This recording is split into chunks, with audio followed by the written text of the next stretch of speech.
I think we are looking at a situation where we will not be in global trade, first of all, and even domestic and regional trade. We really are looking at that because already, unless you have quality produce to put on the market, you are not a contender in the trade. And even today, as a user, as a consumer, if you go to the market and the products are not quality, they don't have quality. They have, first of all, they may not be there. Because if you are losing like 30–40% of the production because of pests or diseases, we are looking at very seriously declined overall production. Then even the product that runs in the market, will it be quality? And that quality then becomes a very competitive product, because the minute is less, then it has to be paid, more has to be paid for it. So as we get a higher population, we have more people needing food. I don't know how we can navigate this area. When it comes to international trade, it's also quite serious, because even according to the WTO, which is like the trade body that supports, overall global trade, there's what countries are allowed to prescribe or describe or set what is called a quarantine pest.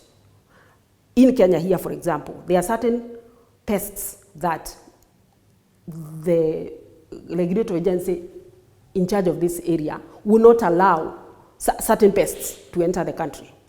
Now, if that is so, we also expect the same from our trading partners, that they also have quarantine pests, which they say, for example, in capsicum, chili, which is an important product that we are exporting in Europe and some other countries, there is a certain moth, it's called the force-codling moth. You are not allowed to have the larvae of that moth on those chilies.